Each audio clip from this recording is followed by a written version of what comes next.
So, what this is my introduction to modern American drama. So, I'm both going to give you historical context. I'm going to give you some ways of reading plays. So, some things that I want you to keep in mind, right? So, just like we've talked about with poetry and with short stories and with fiction, each genre um, requires certain ways of reading or certain ways of thinking. So today I want to offer some entry points or framework, a kind of framework for understanding or for approaching a dramatic text. So for approaching a play. So I'm going to talk about the history of modern American drama specifically, and then give you some ways to read and understand plays. Um, so, with that said, I would like for you to watch this hopefully before you start reading A Raisin in the Sun. I'll say that in the email, but just if you have it, yeah, so hopefully you get to this first. Okay, so we'll get started. And remember, just another reminder, you're just reading A Raisin in the Sun, and then you're going to be watching the movie. So, at the end of this PowerPoint, I will show you how you can access A Raisin in the Sun, uh, the specific adaptation that I want you to watch through our library resources. So I'll give you just a quick kind of show you really quickly how that will work. Okay, so before we can start talking about modern American drama, we need to think about what American drama looked like prior to the modern era. So prior to the 20s, 30s, 40s, 50s.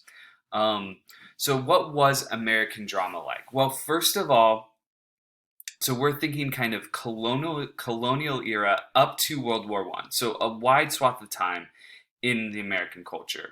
What was American drama? Well, it was Shakespeare, right? So American drama was dominated by two kinds of theater. First of all, it was Shakespeare adaptations.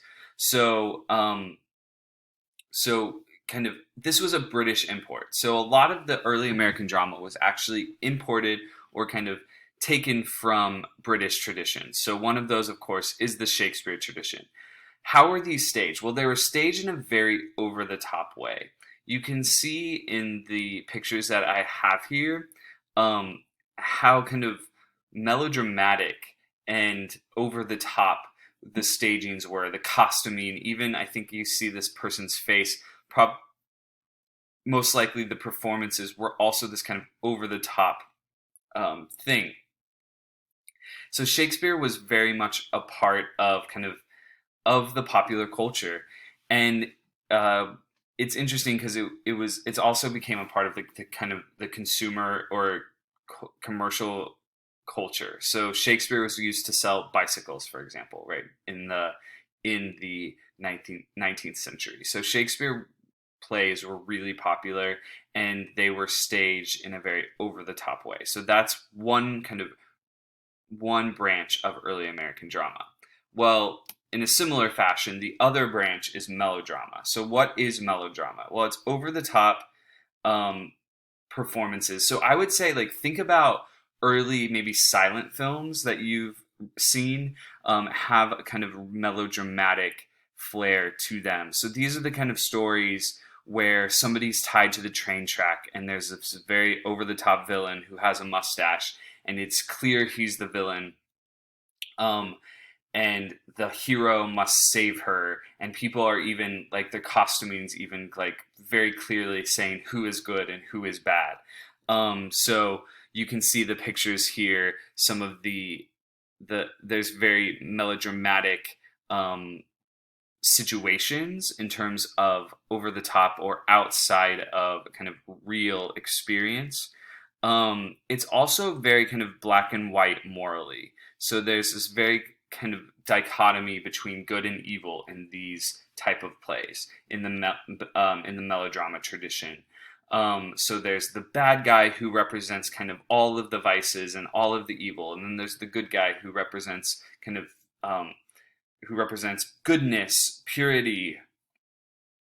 So, and then in between that, there's all these kind of ridiculous characters. and no character functions as a quote unquote real person. They all are types. So in melodrama, you as an actor or a character would fulfill a type rather than represent an actual real person. Um, so the Shakespeare adaptations and then the melodramas are both British imports, and they dominated theatrical scenes in the United States up until World War One. Something like vaudeville is influenced by melodrama, so that's another tradition that I'm not going to talk about. Vaudeville, and then kind of into the musical, American musical. That's a super interesting history. I'm not going to talk about that. I'm going to be focusing kind of on the other branch, but things like vaudeville and musicals kind of moved out of melodrama. All right, so if this is what early American drama looked like from the colonial era up to World War One, what did modern American drama look like? Well, it looked very, very different. So here we have a picture from Streetcar Named Desire, one of the most famous plays, American plays, and considered one of the best, with Marlon Brando, the Godfather himself, portraying one of the main characters. That's Marlon Brando right here. If you haven't seen Streetcar Named Desire, it's worth seeing. If you watch it, let me know what you think. So modern American drama, what I'm talking about when I talk about modern American drama, we're thinking about the plays produced by American dramatists in the 20s, 30s, 40s, and 50s. So there kind of becomes this new tradition of of theater in the American popular culture. So these plays are arguably the real beginnings of a uniquely American theatrical scene. So they set the standard for drama into the contemporary theatrical world. Again, I'm not talking about musicals here. That's kind of, I think they would maybe move out of the melodrama tradition. But if you were to see like a straightforward play now, it would honestly look a lot like the plays that were produced in the 20s, 30s, 40s, and 50s. So it goes from something it goes from looking like melodrama, something that's over the top, something that has this very black and white moral vision, to something that we would recognize as quote unquote real, right? So it's trying to present something real rather than having types for characters, we have real people and representations of kind of complex, complicated characters. So some of the major figures of this movement or of the American theatrical tradition: Eugene O'Neill, Arthur Miller, Tennessee Williams. We were going to read Tennessee Williams' Glass Menagerie, but I just felt like it's going to be a lot of extra reading for you guys, and I feel like just reading A Raisin in the Sun works better. But these are kind of the innovators, or some of the innovators from the 20s, 30s, 40s, and 50s, who are really the kind of parents or fathers of an American theatrical tradition. So so what they were doing is, it's almost like they peeled off the wall of someone's living room, and then we as audience members were watching them live their lives. We were watching them eat, we were watching them dress. So it was very much about portraying something real. They were interested in psychologically true to life characters, and they were interested in ways of depicting the subjective experience on stage. So while most of these figures were really thinking about how to present something real, they also wanted to show or express something that was going on inside the characters' minds. So um, so this revolution in drama, so like I was saying, this was so successful, it's dominated the American stage since then. Um, so A Raisin in the Sun would have kind of would have been produced towards the end of this kind of theatrical revolution in the United States. So the kind of very more gritty or more realistic portrayal of psychologically complex characters, the audience would have been used to that. There's, of course, very novel things in A Raisin in the Sun, and I'll talk about that in another video. Basically, the very new things in that play is it's all black characters, right? And it's showing a variety of black experiences in one play. So that was very new to kind of take these techniques and put it into a non-white context. Okay. So realism and drama. So thinking about then what was this innovation? What were the new things that are happening? And it's funny because okay, so modernism in terms of fiction and poetry is really anti-realist, and we've talked about that. So they're trying to do something, especially in fiction, they're trying to depict reality, the experience of reality, rather than trying to present objective reality. So in the kind of innovations in stage, there's some overlap with this idea of trying to present reality on stage with kind of the realist tradition that the modernist fiction writers were trying to argue against. But it's also trying to do something new. So this is innovative because plays were not trying to present something real. So they are responding to the theatrical tradition that was melodramatic and was that understood characters not as real but as types. So there is some overlap for how we understand realism, but it's also doing something different, right? Because they're also concerned with the subjective experience and the depiction of the inner life of characters, just like the modernist fiction writers. So it's both trying to present a kind of real world, but also doing something that the modernist fiction writers were doing, which was how do we depict complex characters and their inner life, not just objective reality. So I hope that makes sense. If not, let me know. So in drama, realism has to do with how the play is staged. So how is it embodied? How is it staged? How is it presented to an audience? So we can understand realism in drama as a true-to-life portrayal of psychologically complex characters. And so I think the real key here is true to life and then psychologically complex. So what do we mean by true to life? It's what I was talking about. It's like you can take off the wall of someone's living room and that the play is somebody living their life or this kind of moment in their life that's significant. So it feels like it could happen. Of course, they're using techniques to make it feel like it could happen, including, or to make it feel real, including like certain types of performance, including certain kind of stage design, lighting, etc., etc. And I'll talk more about that. So, along with the psychologically complex characters and trying to present them in a psychologically complex way, the dialogue in these plays is like a real life conversation. So it's trying to capture what a real life conversation would be like. And so something that's interesting or difficult about writing a play is that everything's externalized, right? You can't really get into the minds of the characters. When we read a play, we read the stage directions, and that can give us a sense of that. But if you're an audience watching a play, you can't get into the mind of a character unless they offer you a speech. Or offer a speech or tell a speech. So everything has to be externalized.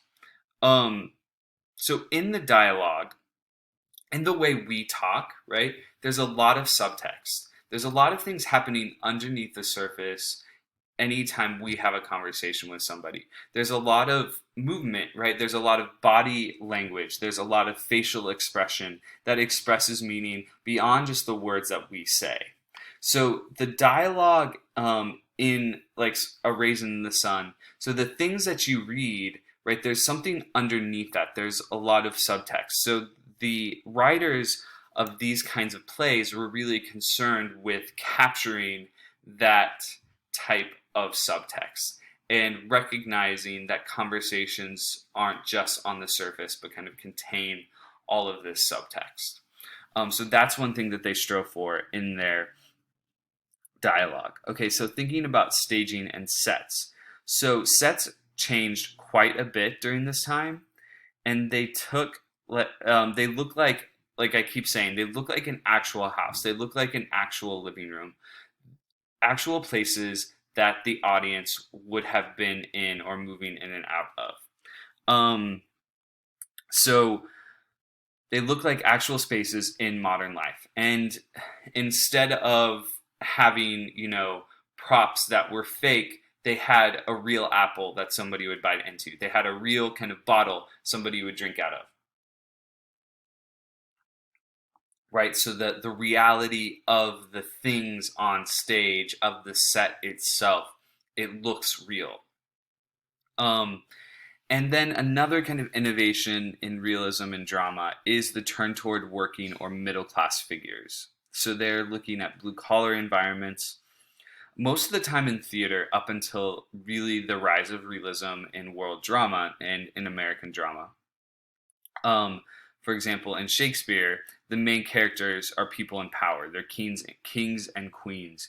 They are people who have wealth and influence. But the modern playwrights were concerned about the lives of everyday people.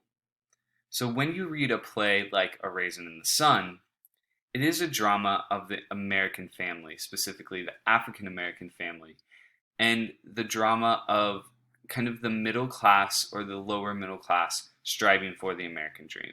So um, it's not about these like uh, if we think about something like Hamlet, right? It's not about this story of betrayal and familial murder and a story of power and influence. These are stories about kind of everyday realities of people who are in the working and middle classes and striving towards something like the American dream. I would say Raisin in the Sun is definitely a realist drama, but it then uses other techniques and brings in some other techniques to try to present the psychologically complex nature of these characters. So pay attention to that as you read the text. Okay, so I've talked a little bit about the history, and now I want us to think about the form of a play. And what does it mean to read a play? And what are some entry points or some things that you need to be conscious of as you are reading a script? Okay, so I use the term script purposely here because a script is like a recipe book for cooking up a performance. So it's only one part, it's not the whole thing. And that is important, right? Because performance is so when we read a play, when we read the text, when we read the script, in some sense you are only getting half of the piece of an artwork of an artwork. Um, because a script is necessarily collaborative. There's a director, there's a set designer, there's a lighting designer, there's costumes, and there's the writer, right? But it's not just what we're reading. This is part of why I want us to watch the film adaptation, because I want us to think about how does a script become produced, become embodied. So I wanted to be really conscious when I'm talking about the text itself. I'll use the term script. When I'm talking about other aspects and maybe the adaptation, I'll think about more it more as like a play. So when I think about like how I'm imagining the costuming or what is the lighting doing, then we can think about kind of those different elements that are working together with the script. So just like a recipe, you have to have all of these different ingredients. So you can't just have the script and kind of get the full picture of this artwork. Because performances and plays are first and foremost embodied. So there is people who are on stage living out the kind of the words and saying the words and living out the experiences of these characters. So that's important to keep in mind. Also, plays happen in specific spaces. So stage directions can give us a sense, but there's a lot of choices that go into the shaping the experience of the performance. So when we read a script, we might not totally get a sense of like the set. Think about how different it is when you see a set like this versus reading a script that tells you there's a door here and that. So there is something about being in space and in a particular space that shapes the meaning of the play. And then also it unfolds in time. So the time it takes you to watch a play is different than what it takes you to read a script. Performances are often longer because pauses matter, right? And when we're talking about our conversations, or if we're trying to think about how we interact with people, things like pauses matter, right? They suggest meaning. They tell you something, tell something to your conversation partner. So a play is not just the dialogue, it's not just the stage directions. It is the set, it is the people who embody those characters, it is the things that are in the set, and it is that time it takes to experience the play. So you always have to be conscious of these things as you're reading a script. Okay, so here are some ways of going kind of about this. How do you keep these things in mind as you're reading a script? First of all, I want you to think about the characters. And here's one thing to do. Actually cast the play in your mind. Who would be playing the characters in A Raisin in the Sun? Who's playing Walter Lee? Who's playing Lena? Who's playing Beneatha? So I have some pictures here. It's because the person who embodies that character shapes your experience of the character in significant ways. So imagine in your mind, what does the character look like? How are they embodying the dialogue? How are they using their body to express the subtext of the script?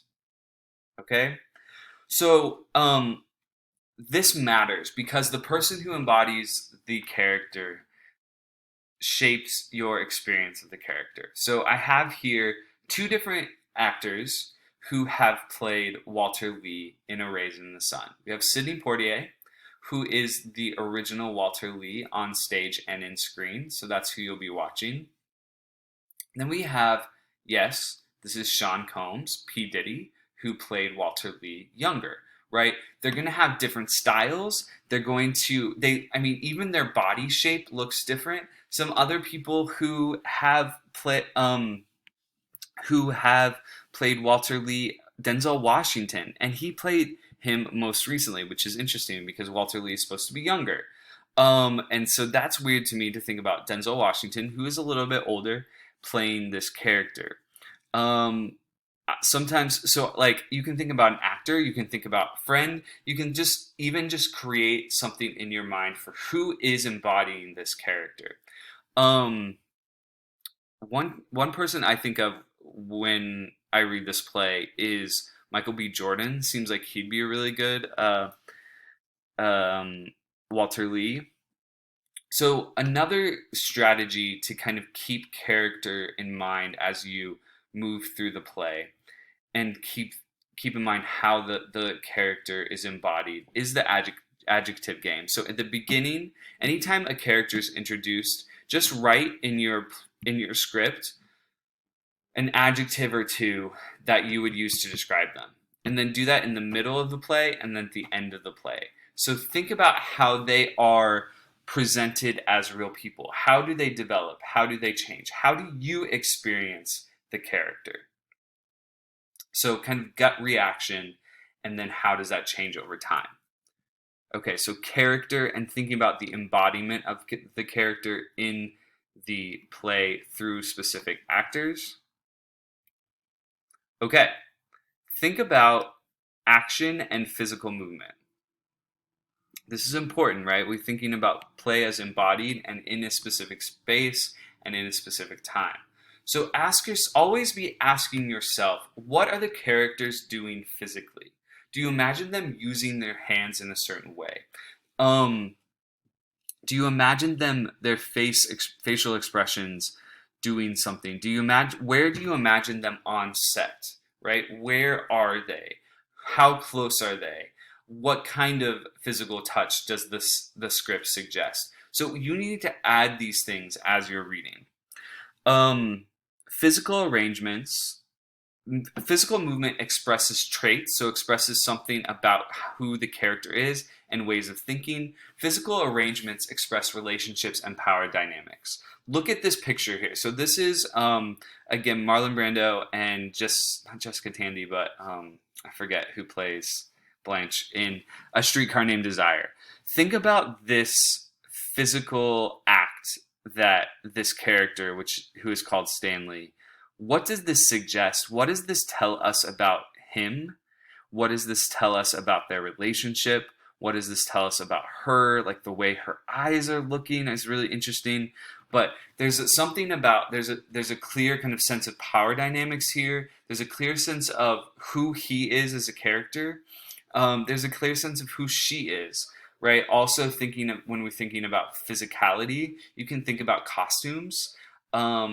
What do they say? What do they suggest? Also, like Marlon Brando looks so sweaty. That tells us something, right? So thinking about those kind of things. So you can play director here. So if you were director, how would you stage the scene? How would you guide the actors in their movement and physical arrangement? And then what meaning would that suggest? Okay. Now, lastly, consider the space and how the space shapes mood or your experience of the kind of mood or feeling of the play. Think spatially while reading and think about how space has consequences for our attitude toward the characters and the kind of meaning of the action of the play. So when you're reading, feel and read the room. What does the room tell us about these characters?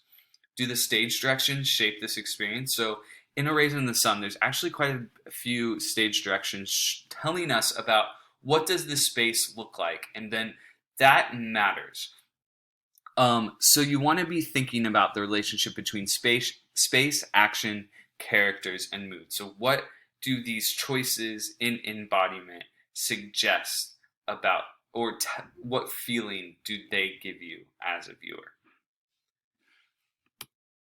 Um, so here's some pictures of space, and this is the original production of A Glass Menagerie. So it's kind of claustrophobic here. There's some old-fashioned looking kind of stage design. So that's an interesting. And then think about, these are two more recent productions of Glass Menagerie, much more spare. This one even, it just is using like a fold-out table. It's not filled out in the same way. So what is that trying to suggest or do? So think about the space, both as you're watching the movie, but also like supply that as you're reading the text. Okay, some other things that I want you to consider as you read through the play. So costuming is actually really important. These are the same play. This is two different productions of A View from the Bridge that were on Broadway in New York. Look at the costuming and the makeup and the hair of this production versus this. So this one is very much trying to go for something more real. This is trying to go for something maybe more mythic. So think about the various ways that you could costume a script or costume the characters in a script. I also want you to think about set design and props. That has to do with space, but then lighting. How is lighting functioning? So there's some really interesting moments in A Raisin in the Sun where the stage directions actually give us a very clear sense of what the lighting should be doing. How does the lighting itself create meaning? And I think you would have to think about how the lighting would work, but the stage directions will give us a sense of how that happens. Okay, So that's all I have. Let me talk you through how to find a raisin in the sun. Okay, so I want you to watch this before you read the play, and then next week I'll give you some.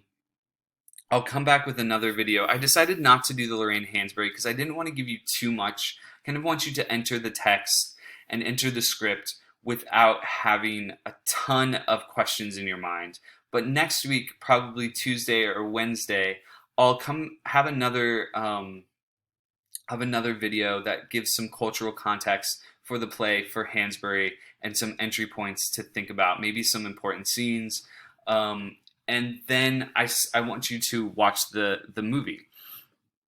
Okay, so this is how you find the movie. So I'm going to Baylor's library website. I'm going to go to databases. So database is Swank, and it's the Swank Digital Library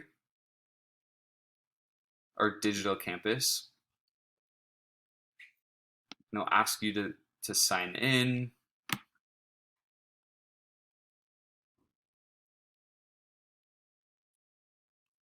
And I think I'm pretty sure it's just your Baylor. It will like sign you in through your Baylor credentials. And then, which by the way, it has a bunch of movies here. So if you're in the mood for 42 or 300 or 12 Angry Men, 2001: A Space Odyssey, there's a ton of movies here, and they're all free and available for you. So Amelie is great. American History X, wow. American Psycho, interesting. There's a lot of movies here. Argo. So what I'm going to do then is just type in A Raisin in the Sun.